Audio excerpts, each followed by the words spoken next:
Hello, I'm Liz Butler Everett, K-8 Science and Technology Engineering Coordinator for the district. The Science and Technology Engineering Department uses the 7 forms of bias in order to revise our curriculum.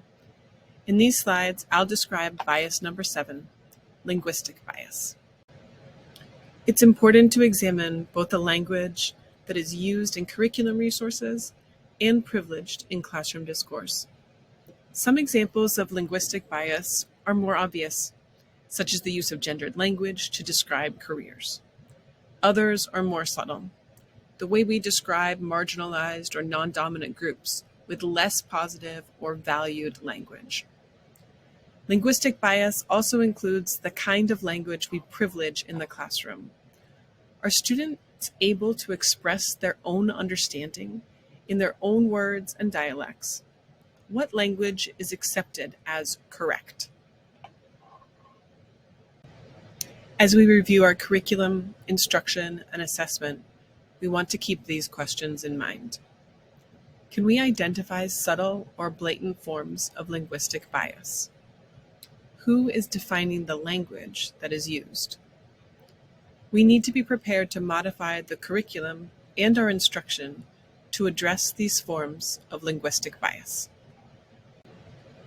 Gender disparities persist in many STEM fields, such as geoscience and engineering. As educators, one way we can reduce linguistic bias in the science classroom is by examining texts for gendered language. In the elementary curriculum, here are 2 examples of texts that use gender-neutral language. When we discuss weather and climate, we should use the term meteorologist, as shown here, as opposed to weatherman.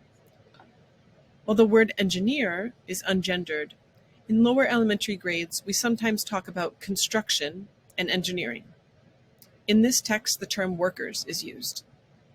Even if we use gender-neutral language, like engineer, we need to be careful about subsequently ascribing gender with associated pronouns or imagery. In science classrooms, we often tell students that they are scientists. This can be encouraging and empowering. They investigate and work to explain science phenomena every day. But there isn't just one way to sound like a scientist.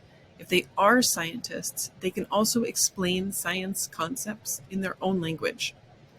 Our classrooms are not linguistically neutral spaces. In science curriculum and classrooms, there can be an emphasis on using scientific language only to explain ideas. This can devalue students explaining science concepts using their own words, language, and dialects. This kind of linguistic bias can further marginalize students that use non-white discourse and are English language learners.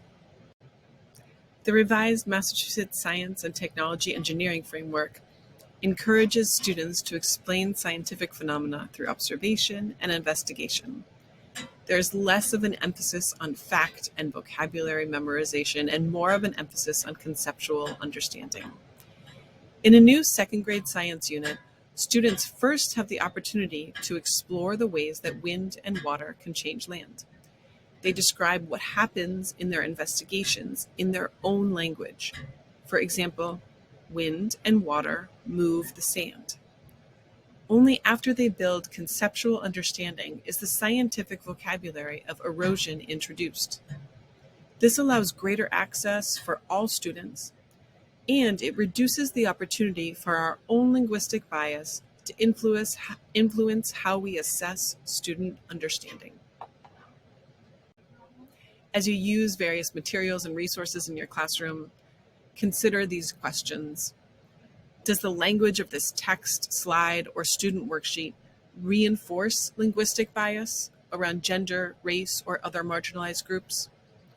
Do the structures of this curriculum reduce the opportunity for linguistic bias as we listen to and assess student understanding?